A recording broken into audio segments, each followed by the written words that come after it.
बिस्मिल्लाहिर्रहमानिर्रहीम। अस्सलामु अलैकुम नाज़रीन। आज हम अमीरुल मोमिनीन हज़रत उमर फ़ारूक की अदालत में एक ईमान अफरोज़ वाक़या बयान करेंगे। इस वीडियो में हज़रत उमर फ़ारूक की अदालत में एक मुकदमा पेश हुआ, उसका ईमान अफरोज़ वाक़या बयान करेंगे। वीडियो में बढ़ने से पहले अगर आप हमारे चैनल पर नए हैं तो बराए मेहरबानी हमारा चैनल सब्सक्राइब कर दें, जहां आपको बिलखुसूस इस्लामी हिस्ट्री और दुनिया भर की मुनफरिद मालूमात पर मबनी वीडियोस मिलती रहेंगी। मोहतरम नाज़रीन, अमीरुल मोमिनीन हज़रत उमर फ़ारूक रज़ियल्लाहु ताला अन्हु की अदालत में एक मुकदमा पेश हुआ। दो खूबसूरत नौजवान एक नौजवान को पकड़कर हाजिर हुए और फरियाद की, ऐ अमीरुल मोमिनीन, इस नौजवान ने हमारे बूढ़े बाप को कत्ल कर दिया है। इस जालिम कातिल से हमारा हक दिलवाइए। आप रज़ियल्लाहु ताला अन्हु ने दावा सुनने के बाद मुल्ज़म की तरफ देखा और दरियाफ्त फरमाया तो अपनी सफाई में क्या कहता है। मुल्ज़िम ने अर्ज़ की, हाँ अमीरुल मोमिनीन, ये जुर्म वाकई मुझसे सादिर हुआ है। मैंने ज़ोर से एक पत्थर उसे मारा था जिससे वो हलाक हो गया था। फ़ारूक आज़म रज़ियल्लाहु ताला अन्हु ने फरमाया, गोया तूने अपने जुर्म में इकरार करता है। मुल्ज़िम बोला, हाँ अमीरुल मोमिनीन, ये जुर्म वाकई मुझसे सादिर हुआ है। आप रज़ियल्लाहु ताला अन्हु ने फरमाया, फिर तुम पर कसास लाजिम हो गया और उसकी अवज़ तुम्हें कत्ल कर दिया जाएगा।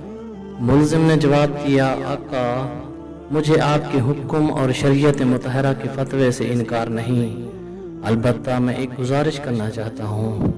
इरशाद हुआ, बयान करो। अर्ज़ की, 3 दिन की मोहलत चाहता हूँ, 3 दिन बाद हाजिर हो जाऊंगा। मोहतरम नाज़रीन, अज़ीम कैद ने कुछ देर बाद सोचकर और गौर व फिक्र के बाद सर उठाया और फरमाया, अच्छा, कौन जामिन होगा तुम्हारा कि तुम वाकई वादा को इफ़ा करने के लिए तीसरे दिन अदालत आलिया में हाजिर होकर खून का बदला खून से दोगे।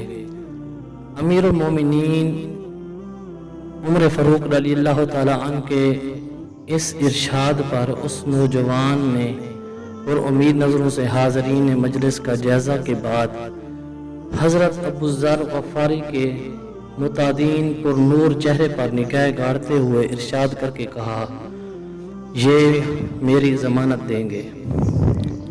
खलीफतुर रसूल ने उनसे दरियाफ्त फरमाया तो उन्होंने कहा, बेशक मैं ज़मानत देता हूँ कि नौजवान 3 दिन बाद तकमील क़सास के लिए अदालत में हाजिर हो जाएगा। इस ज़मानत के बाद मुल्ज़िम को छोड़ दिया गया।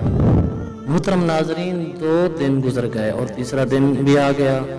जलीलुल क़द्र सहाबा कराम और मुशीरान खिलाफत दरबार में जमा हुए। दोनों मुद्दई भी आ गए। हज़रत अबू ज़र गफ़ारी भी आ गए और मुल्ज़िम का बेकरारी से इंतज़ार होने लगा। जो वक्त गुजरता जा रहा था, सहाबा कराम का इज़्तिराब बढ़ता जा रहा था, क्योंकि मुल्ज़िम अभी तक नहीं पहुंचा था और वक्त करीब आ रहा था और सहाबा कराम को अबू ज़र की निस्बत परेशानी होने लगी। 1-2 मरतबा मुद्दाइयों ने भी दरियाफ्त किया, मगर उन्होंने हर बार यही जवाब दिया कि अगर 3 यौम गुजर गए और मुल्ज़िम ना आया तो मैं अपनी ज़मानत पूरी करूँगा। परेशानी की कोई बात नहीं। जब हाज़रीन परेशानी की इंतहा पर पहुँच गए और दिला वाले अंजाम के तसव्वुर से सहम गए, अचानक एक तरफ से मुल्ज़िम दरबार में हाजिर हुआ। उसका जिस्म पसीने से शराबूर था, चेहरे पर गर्द जमी चुकी थी, मुसलसल भागने से उसकी सांसें फूल गई थी। उसने आते ही सलाम किया और अर्ज़ की, अल्लाह ताला का जो हुक्म है बजा लाया जाए। अमानत की सुपुर्दगी आप रज़ियल्लाहु ताला अन्हु के दरियाफ्त करने पर मुल्ज़िम ने बताया, मैं एक अमानत वाले के सुपुर्द करने गया था। वाक़या यूँ है कि मेरा एक छोटा भाई है, वालिद फोत हो गया है। मौत से पहले उसने मेरे पास एक छोटे भाई के लिए कुछ सोना रखा था और वसीयत की थी कि जब वो जवान हो जाए तो उसके लिए सुपुर्द कर देना। मैं वो सोना एक जगह रख आया था जिसका मुझे ही इल्म था, इसलिए मैं वो सोना उसके सुपुर्द करने गया था। अल्हम्दुलिल्लाह मैंने अमानत उसके सुपुर्द कर दी जिसकी वो थी। अमीरुल मोमिनीन रज़ियल्लाहु ताला अन्हु ने हज़रत अबू ज़र गफ़ारी से पूछा कि आपने इसकी ज़मानत क्यों दी थी, क्या ये आपका वाकिफ़ था?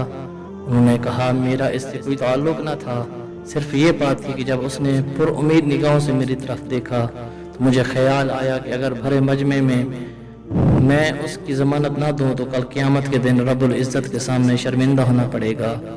इतने आदमियों में से कोई भी उसका ज़ामिन ना बन सका, इसलिए मैंने उसकी ज़मानत दी, हालांकि मैं उसे बिल्कुल भी ना जानता था, ना मुझे ये मालूम था कि ये कहाँ रहता है। बस इसकी ज़हरी शराफत ने मुझे यकीन दिला दिया कि वादा का पक्का है और मैंने ज़मानत दे दी। ये बात सुनकर महफिल में बैठे हाज़रीन अश्क आलूद हो गए और मुज़य्यिन ने इल्तिजा की कि ए अमीरुल मोमिनीन, हमने अपने बाप का खून माफ़ कर दिया।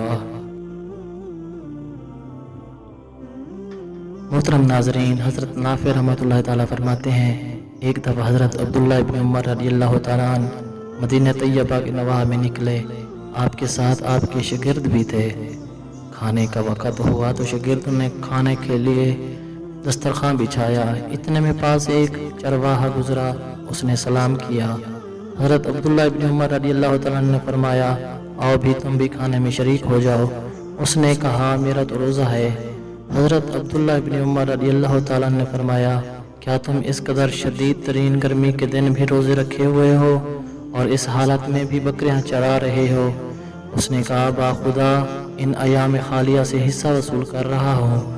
हज़रत अब्दुल्ला इब्न उमर रज़ियल्लाहु ताला अन्हु ने उसके इम्तिहान लेने के लिए उससे फरमाया, ऐसे करो कि अपनी बकरियों में से एक बकरी हमारे हाथ फरोख्त कर दो, हम तुम्हें उसकी कीमत भी देंगे और गोश्त भी देंगे। गोश्त से तुम रोज़ा अफ्तार कर लेना। उस चरावे ने अर्ज़ किया कि इन बकरियों में से कोई भी बकरी मेरी नहीं है, बल्कि सब बकरियां मेरे आका की हैं। हज़रत अब्दुल्ला बिन उमर रज़ियल्लाहु ताला ने उससे फरमाया कि तुम्हारे आका को एक बकरी ना मिली तो वो तुम्हारा क्या बिगाड़ लेगा। हज़रत मोहतरम उस चरावे ने आपसे रुख मोड़ कर आसमान की तरफ उंगली उठाते हुए कहा, अल्लाह कहाँ जाएगा? यानी बिलफर्ज अगर मैं दुनियावी आका से भी बच गया तो अल्लाह तो देख रहा है, वो तो कहीं चला नहीं गया, उससे बचकर कहाँ जाऊंगा। मोहतरम नाज़रीन, हज़रत नाफ़े रहमतुल्लाह ताला फरमाते हैं कि चरावे की बात सुनकर हज़रत अब्दुल्ला इब्न उमर रज़ियल्लाहु ताला अन्हु पर एक अजीब सी कैफियत तारी हो गई और आप बार बार चरवाहे की बात करते रहे कि देखो चरवाहा कह रहा है अल्लाह कहाँ जाएगा। मोहतरम नाज़रीन, हज़रत नाफ़े रहमतुल्लाह ताला फरमाते हैं, जब आप मदीना तैयबा तशरीफ़ लाए तो आपने उस चरवाहे के आका से वो सारी बकरियां और वो चरवाहे को भी ख़रीद लिया। फिर चरवाहे को आज़ाद करके सारी बकरियां उसे बख्श दी।